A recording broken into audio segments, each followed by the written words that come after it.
तो गाइस कैसे हैं आप सब लोग। ह्यूमन डिस्ट्रॉयर के एपिसोड 101 के साथ हाजिर हूं। तो लास्ट एपिसोड के एंड पे हमने देखा था कि माजू जो होता है बुरा फंस जाता है क्योंकि वहां पर पॉइजन की वजह से उसकी बॉडी वहां पर हैंग हो जाती है। जब किसी के साथ ही फर्स्ट एल्डर आके पड़ता है और अपनी तलवार के साथ उसकी बॉडी के ऊपर एक कट लगा देते हैं और माजू जो होता है वो सामने से आके हट भी नहीं पाता और वो कट जो होता है सीधा उसकी बॉडी के ऊपर लगता है। वहां पर से बहुत सारा खून बहना शुरू हो जाता है। जब किसी के साथ ही यहाँ पर से एक बैकग्राउंड का सीन दिखाते हैं जहां पर माय डोगू वू को दिखाते हैं। डोगू वू जब एक छोटा बच्चा था तब डोगू वू जो था वो बहुत ज्यादा कमजोर था। अपने पेरेंट्स अपने फादर अपने ग्रैंडफादर की तरह वो बिल्कुल भी नहीं था। तो ग्रैंडफादर से कहता है कि तुम रो क्यों रहे हो। तो वो कहता है कि मैं आपके जैसा बिल्कुल भी नहीं हूं, चाहे मैं कितनी ट्रेनिंग क्यों ना कर लूं लेकिन मैं आपके जैसा बिल्कुल भी नहीं बन सकता। तो ग्रैंडफादर से कहता है कि नहीं बच्चे, तुम हमसे ज्यादा बेहतर बन सकते हो। क्या तुम्हें पता है कि तुम कितने बजे यहाँ पर ट्रेनिंग करने के लिए आते हो? तुम्हारे बाकी के क्लास फेलोज अभी तक यहाँ पर ट्रेनिंग करने के लिए पहुंचे भी नहीं और तुम सुबह सुबह के वक्त यहाँ पर ट्रेनिंग करने के लिए आ जाते हो क्योंकि तुम्हें इस बात की लगन है कि तुम्हें यहाँ पर अपने आप को बेहतर बनाना है। यही वो चीज है जो तुम्हें बाकी सभी लोगों से अलग करती है। तुम यहाँ पर बाकी सभी लोगों से ज्यादा बेहतर बन सकते हो क्योंकि तुम बहुत ज्यादा मेहनत कर रहे हो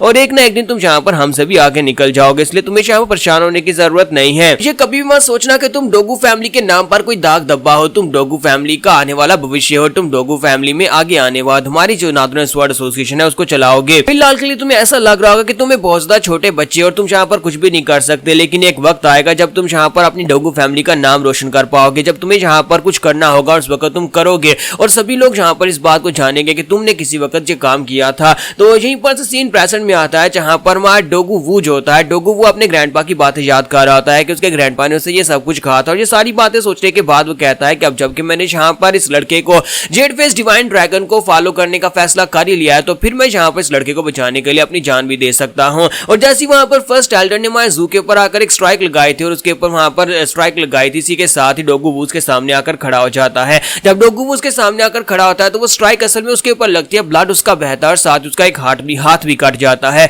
तो हमारा जो जू होता है वो पीछे की तरफ बढ़ता है और कहता है कि ये तुमने क्या कर दिया। और एल्डर भी इस बात से काफी ज्यादा हैरान होते हैं और कहता है कि ये बेकार बच्चा यहाँ पर बीच में कहां पर से आ गया। और इसी के साथ ही एल्डर जो होते हैं वहां पर से पीछे हट जाते हैं जबकि हमारा जू जो होता है डोगू वू को अपने पास लेकर बैठा होता है और कहता है कि बेवकूफ, तुमने क्या कर दिया, तुम सामने क्यों आए। तो वो कहता है प्लीज मुझे माफ कर देना, मैं भी यहाँ पर पॉइजन नाइट हूं, इसी वजह से मैं भी मार्शल आर्ट्स को यूज नहीं कर सकता, लेकिन मैं कम से कम यहाँ पर अपनी बॉडी के साथ तुम्हारी बॉडी को शील्ड कर सकता था। इसी वजह से मैंने यहाँ पर अपनी बॉडी को सामने कर दिया ताकि तुम्हें बचाया जा सके। तुम्हें अभी इस दुनिया में और बहुत सारे कारनामे करने हैं जबकि मेरा तो कोई महत्व नहीं है, लेकिन तुम यहाँ पर बहुत सारे सेक्टर्स के मास्टर बनने वाले और बहुत ही जल्दी एक बहुत ही महान लीडर बनने वाले हो। तो जू से कहता है कि बकवास बंद करो, बस चुप रहो, मैं तुम्हें जल्दी से जल्दी अपने मास्टर हुइनो के पास लेकर जाऊंगा जो तुम्हारा इलाज करेंगे। इसी के साथ ही फर्स्ट एल्डर जो होते हैं वो भी इस बात से काफी ज्यादा गुस्सा हो जाते हैं कि बीच में कोई और आ गया। तो वो जाकर डोगू हैंगटियान से कहते हैं कि अब जाओ, जाकर तुम काम को फिनिश करके आओ, मुझे यहाँ पर मूड खराब हो गया। उस लड़की ने बीच आकर सारे का सारा मूड खराब कर दिया। तो हैंगटियान उसे कहता है जी अंकल मैं अभी जाता हूँ, जाकर उसको मार कर आता हूँ। और इसी के साथ ही वो सोच रहा होता है कि मुझे मुश्किल काम क्यों दिया जा रहा है। चलो ठीक, वैसे भी वो दोनों वहां पर पॉइजन की वजह से घिरे पड़े हैं और दोनों में यहाँ पर किसी के अंदर इतनी ताकत नहीं है कि मेरा मुकाबला कर सके। तो इसी के साथ ही वो आगे बढ़ता है और उसे कहता है कि अब यहाँ पर तुम्हारे मरने का वक्त आ चुका है। तो डोगू वो से कहता है कि अपनी बकवास बंद करो, तुमने यहाँ पर मेरे फादर का नाम यूज किया, मेरे फादर का चेहरा यूज किया और तुमने यहाँ पर हमारी डोगू फैमिली का नाम खराब किया है। तो माजू से कहता है कि डोगू वो उसकी बातों को मत सुनो, वो बस यहाँ पर ऐसी बकवास किए जा रहा है तुम्हें गुस्सा दिलाने के लिए। तो डोगू हैंगटियान उसे कहता है कि यहाँ पर तुम दोनों वैसे भी तो मरने ही वाले हो, लेकिन ये बात मैं तुम्हें बता दूं कि डोगू हमेशा से एक बेवकूफ था। चाहे मैं यहाँ पर तुम्हारा असली बाप नहीं हूँ लेकिन इसके बावजूद मैंने इस बात को नोटिस किया है कि तुम सिर्फ और सिर्फ एक बेवकूफ और कमजोर बच्चे हो जो कि यहाँ पर डोगू फैमिली में होने लायक नहीं हो। तुम्हें डोगू फैमिली में बिल्कुल भी नहीं होना चाहिए था। चलो तुम तो बेवकूफ हो ही, लेकिन यहाँ पर ह्यूमन डिस्ट्रॉयर भी एक बेवकूफ निकला। मुझे नहीं लगा था कि वो यहाँ पर उस लेटर को पढ़कर यहाँ पर इस जगह के ऊपर आ जाएगा और हमारे जाल में आकर फंस जाएगा, लेकिन देखो ये भी एक बेवकूफ निकला। तुम्हारा जू से कहता है कि मुझे लगा ही था कि तुम सभी लोग कमीने ये सब कुछ कर रहे हो और मुझे लगा ही था कि डिमोनिक पास सिंडिकेट का जो ग्रैंड मास्टर है वो सब में शामिल है, जूजी काहोंग भी सब में शामिल है। तो सेकंड मास्टर से कहता है कि तो अब तुम्हें यहाँ पर पता चला तो लगता है कि तुम्हें हमारी मेन हीवन यानी कि ब्लड डीमन हीवन सेक्टर के बारे में काफी कुछ पता है और अब जबकि तुम्हें सबके बारे में पता है तो फिर तुम्हें मरना पड़ेगा। और साथ ही वो अपने साथियों से कहता है कि जल्दी से आगे बढ़ो, इन दोनों को मार डालो।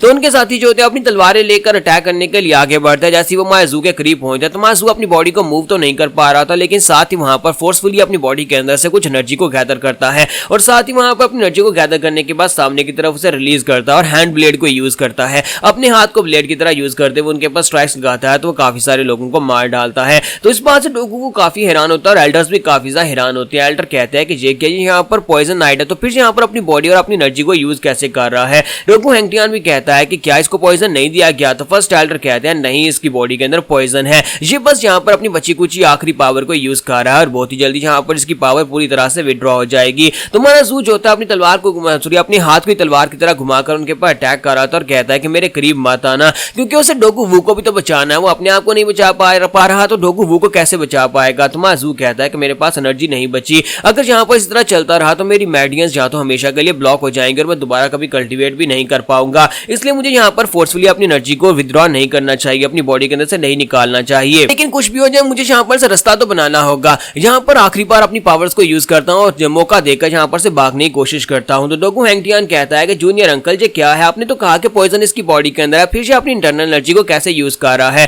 तो उसका अंकल उसे कहता है कि बेवकूफ कहीं कि क्या तुम देख नहीं पा रहे, अगर उसकी बॉडी के अंदर पॉइजन नहीं होता तो हम सभी लोग अभी तक यहाँ पर मर चुके होते हैं, उस लड़के के स्किल्स तुम्हारे स्किल से बहुत ज्यादा बेहतर हैं। तो डोगू हैंगटियान कहता है इसका मतलब यह है कि उसकी बॉडी के अंदर पॉइजन है और इसी वजह से वो यहाँ पर हमारे पर फुल पावर से अटैक नहीं कर पा रहा, तो हम लोग अभी उसे मार डालते हैं। और साथ ही वो कहता है कि जिसके पास एक जख्मी बंदा है और उसको बचाने के चक्कर में ये खुद भी यहाँ पर मरेगा, तो अपने लोगों से कहता है कि चारों डायरेक्शन से इसके ऊपर अटैक करो, जख्मी के ऊपर अटैक करो ताकि ये यहाँ पर हमारे जाल में फंस जाए। और इसी के साथ ही वो जो होते हैं वो चारों तरफ से अटैक करना स्टार्ट करते हैं। तो माजू सामने वाली साइड से अटैक को ब्लॉक करता है, जब वो सामने वाले साइड के ऊपर लोगों को मार रहा होता है तो इसी के साथ ही वो पूरी तरह से थक जाता है, क्योंकि जाहिर सी बात है वो अपनी जगह से हिल भी नहीं सकता और दूसरा उसकी एनर्जी ब्लॉक हो चुकी है। तो इसी के साथ ही वो कहता है कि मैं यहाँ पर अपनी पूरी पावर को यूज कर चुका हूँ, मेरे पास अब यहाँ पर एक दो अटैक करने की पावर ही बची होगी। तो इसी के साथ ही दूसरी तरफ से लोग जो होते हैं वो वहां पर से चारों तरफ से घेर लेते हैं, फिर से अटैक करना स्टार्ट करते हैं। और इसी के साथ एक लड़का जो होता है वहां पर डोगू वू को मारने के लिए उसके पीछे पहुंच जाता है। तो हमारा जू जो होता है उसकी तरफ देखता है और कहता है कि डोगू वू उसको यहाँ पर बचाने के लिए वो अपनी तलवार को सामने की तरफ थ्रो करता है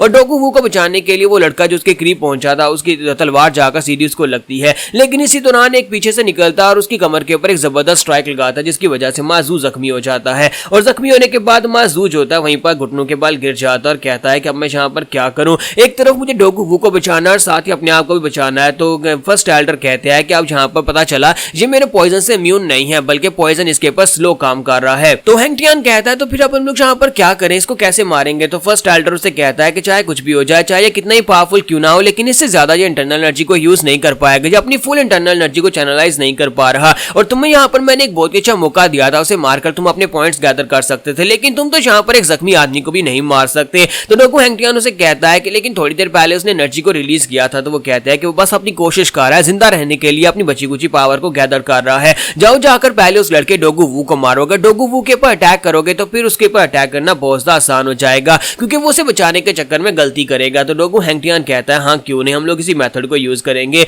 और वो एल्डर्स जो होते हैं खुद भी वहां पर आके बढ़ते हैं और सीधा जाकर उसके ऊपर अटैक कर देते हैं। तो यहाँ पर हम लोग अपनी एपिसोड 101 का एंड करेंगे। नेक्स्ट एपिसोड में देखेंगे कि हमारा जू जो है यहाँ पर बहुत ही टाइट सिचुएशन में, हमारा जू यहाँ पर इस सिचुएशन से कैसे निकल पाएगा, ये हम लोग नेक्स्ट एपिसोड में देख पाएंगे।